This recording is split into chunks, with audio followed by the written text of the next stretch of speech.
What's up, friends? It's Endymion, and yeah, it's that time of the week again where HBO Max takes its weekly dump of Velma, and I'm here to sift through the sewage to find the juicy parts for you guys. Also, I have a confession to make, and it feels weird to say this, but Velma wasn't that terrible this week. I know, it's crazy, but hear me out. The latest episode is about the Fog Festival, which is an annual celebration where the townspeople celebrate all things spooky and revel in the misty atmosphere. You also can't enter unless you have a date, which puts Velma in an awkward spot because nobody wants to go with her. And I mean, can you blame anyone? She's awful. There's also this plot surrounding Velma trying to figure out the importance of a message her mom left that says Jinkies, which is obviously an homage to her catchphrase. Then we see Velma walk into her home and oh my god, her stepmom has been murdered! And just kidding, she's fine. Actually, it turns out that it's customary to scare your potential date before asking them to go with you to the Fog Festival, which actually sounds fun. Wait a second. Am I enjoying an episode of Velma? Anyway, the curfew that was keeping the community inside so they don't get murdered ends up getting lifted because of the Fog Festival. So it's good to see that the police of Crystal Cove have their priorities straight. One of the big plot threads of this episode is that Fred gets told he must become Fog King by his parents, otherwise they'll basically disown him because if he can't win, well, he's not worthy of their family name.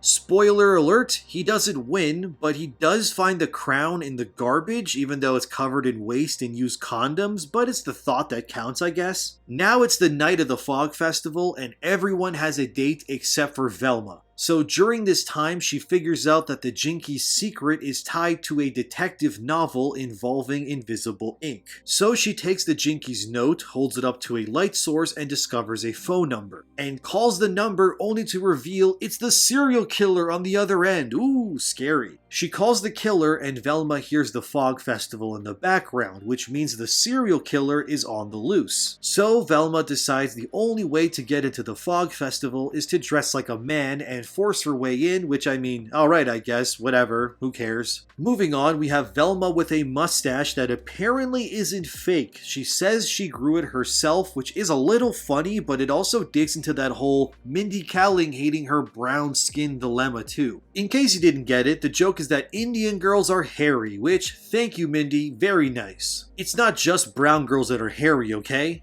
Italian girls got some mean forearms too. Anyways, Velma's whole being a guy shtick allows her to masquerade her way into the festival, and all the ladies, including Daphne, end up getting the hots for her. It's clearly cause women dig facial hair, which is personally why I never shave either of my beards. There is one joke that did make me chuckle where Velma as a man is forced to dance with Daphne and she ends up getting hyped by the crowd to do the worm.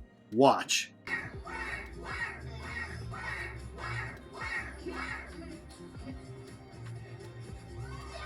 Hold up a second, am I enjoying an episode of Velma? Anyway, Velma then digs into how men are apparently not accountable for their actions, and how being a man is much easier than being a woman because people actually listen to Velma when she's dressed as a man, which is, good. For a second there I was enjoying myself. Alright, so Daphne ends up falling for man Velma until Fred realizes that it's actually Velma in disguise, which he deduces by man Velma's hands being like Velma's when she slapped Fred across the face. There's also a fun gag where Fred and Shaggy fight over the Fog King crown by running through doors in classic Scooby-Doo fashion. Here, watch.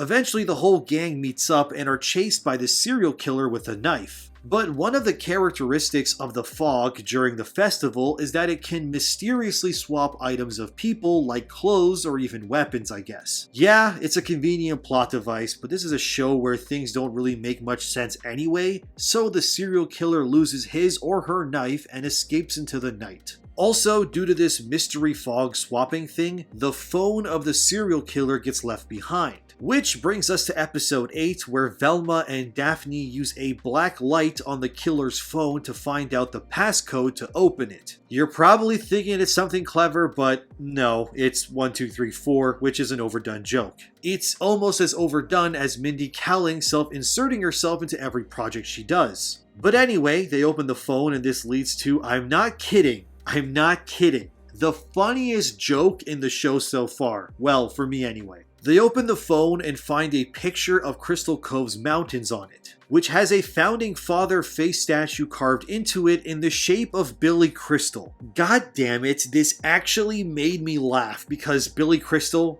Cove, he's Mike from Monsters Inc., alright? I like Billy Crystal. Anyway, this means the gang has to go to the mountains outside of town because that's where the killer is. Also, I forgot to mention that during this, Fred gets kidnapped and this is where things start to connect to the larger story. We find Fred in a room somewhere in the mountains with 3 brains in jars. These brains are the murdered hot girls from the previous episodes that are all being kept alive with weird science. If you recall in my previous video on Velma, Scooby-Doo is introduced as a secret government program meant to swap the brains of young teens with that of grizzled soldiers. The reasoning is so that the American government can fight back against what they consider to be America's biggest threat, which is meddling young teens. A lot of you in my comments last week actually came to a conclusion that I didn't even think about. A lot of you said that this Scooby experiment would result in someone's brain being transferred into the body of a dog, which would allow this version of Velma to have a Scooby-Doo, but instead of it just being a talking dog, it's a dog with the brain of a human because of a secret government experiment.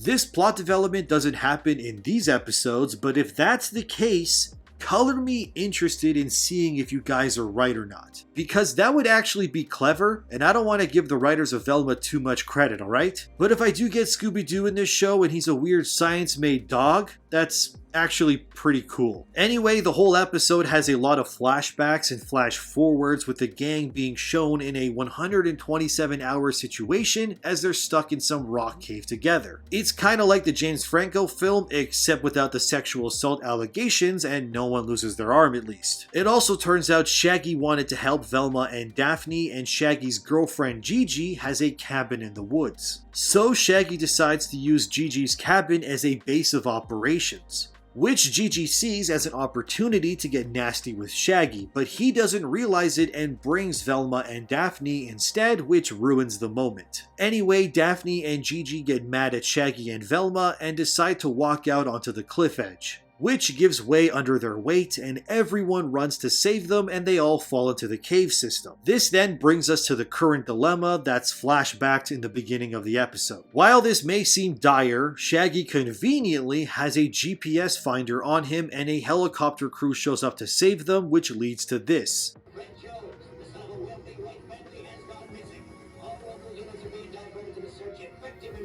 Anyway, the helicopter crew leaves because Fred isn't with them, and after trying to get out of the cave system, the ground gives way and drops the gang into an even deeper cave. Shaggy and Gigi decide to leave and climb up the rubble back to the cabin, leaving Velma and Daphne to venture further into the mysterious cave. It turns out this cave conveniently connects to where Fred has been locked up this entire time by this serial killer, which results in the gang saving Fred as well as discovering the other brains of the hot girls in their jars. Also, Fred is in a 4-way love triangle with the hot girls and gets accused of cheating on each of them with the other brains. Anyway, realizing he's now free, Fred runs away screaming, which causes the cave system to collapse, which makes Velma fall to her death until dun dun dun, someone saves Velma and it's her mom she's been looking for this entire time.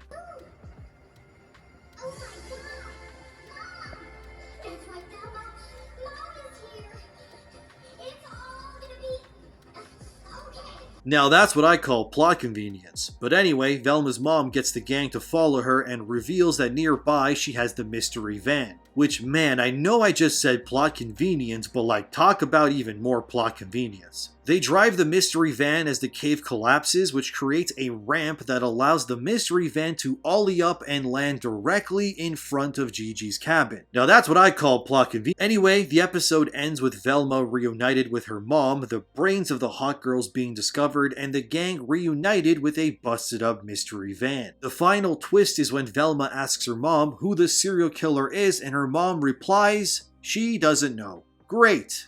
All of that for nothing. Well, maybe not. I mean, there's still 2 episodes next week, which will obviously reveal whoever this killer is. And that, my friends, is this week's episodes of Velma, and I'm not gonna lie to you, these latest ones are easily the best of the season so far. Look, I know you're expecting me to crap on it and say how awful it is, and trust me, at times it still is, but these latest 2 are far and beyond the best so far. I know I'm slightly dead inside, rotting if you will even, but I too can muster up the ability to give credit when it's due. It had some funny jokes like that goddamn Billy Crystal gag, the worm, and hey, we even got the mystery van. But that doesn't mean the show is amazing or anything. It's just a tiny little nugget of gold floating in a lake of poop and modern audience nonsense. Don't get your hopes up, everybody, because if there's anything more true in this world, it's that things are not always as they seem. And that Puss in Boots: The Last Wish is one of the best animated movies in years, and it's not even up for debate. Seriously, watch that movie if you haven't already. It's so good. The wolf in it is just mwah. Chef's kiss. Why did I say chef's kiss? I should just make the sound mwah, mwah, mwah, mwah. In terms of news surrounding Velma, it was revealed recently that when making the show, the creator, Charlie Grandy or Grady, I'm not gonna bother googling if I got his last name wrong, had zero pushback from Warner Brothers. In fact, he was literally just given the catalog of IPs that Warner owns and was told to just use whatever he wanted. So this show could have been anything. It could have been about the Looney Tunes, or maybe even a DC character, but they settled on Scooby-Doo because nothing is safe these days. But again, I won't lie, these latest episodes were pretty good.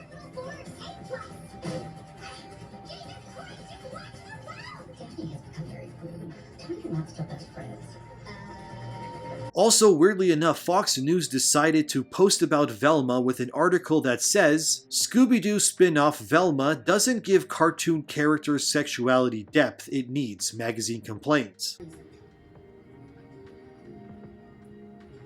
I'd be super psyched to kiss you right now. Yes, you would. Velma. Ow, that's my actual mustache. The Fox News article references Wired.com by saying, quote, the biggest gripes about the show seem not to be that it's addressing issues of diversity in the Mystery Inc. gang, but rather that the show is doing it in a flat, one-note manner. And when it comes to Velma's sexuality, something that's been a topic of discussion in Scooby-Doo discourse for years, any attempt to address the matter needs depth, says journalist Amos Barshad. You couldn't blame Velma Dinkley fans for feeling that through sheer joy and encouragement they'd helped make the character's sexuality part of the Scooby-Doo story. She was finally what her online fanbase wanted her to be, and so when HBO Max's Velma, snarky, petty, and full of righteousness and not so righteous fury showed up, maybe a lot of people weren't ready for it. Furthermore, for better or for worse, they felt ownership. End quote.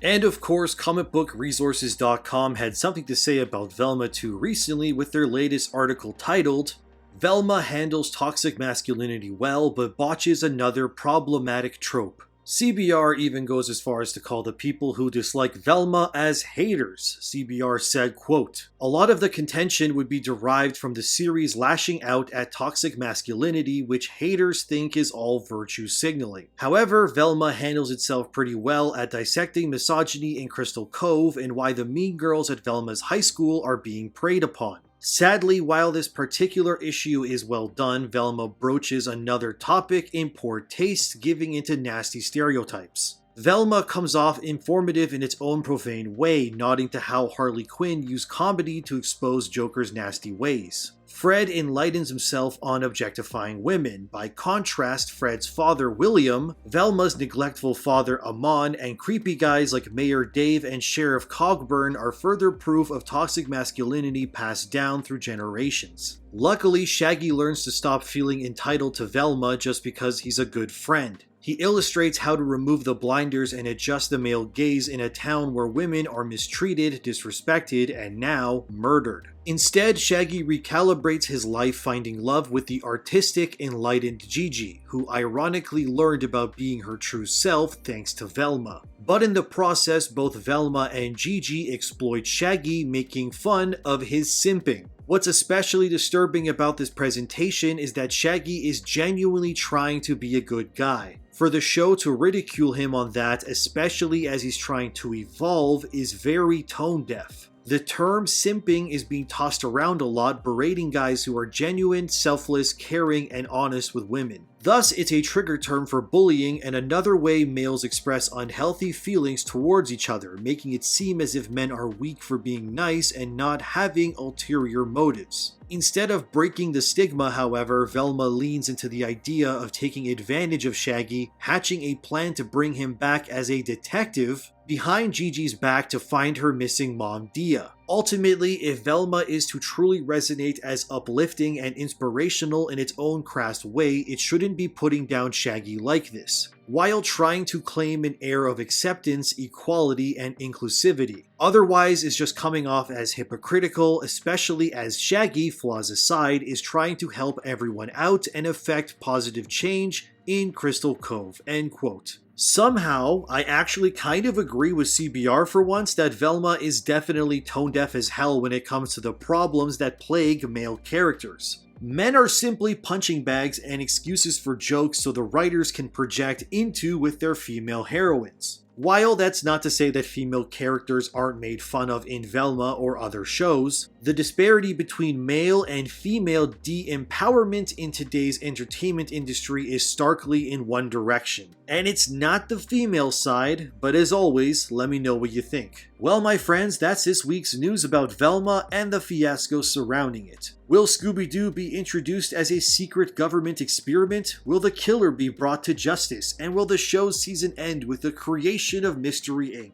I don't know, probably. Who cares? I just want to see Scooby-Doo. Anyway, if you don't mind, I'm going to stop talking now and go back to shadowboxing at the dead of night in front of the old folks' home. I gotta hit my weekly heart attacks induced by my shadow at the dead of night quota. And until then, true believers, stay mysterious? That didn't work. Stay Scooby? I'm gonna shut up now.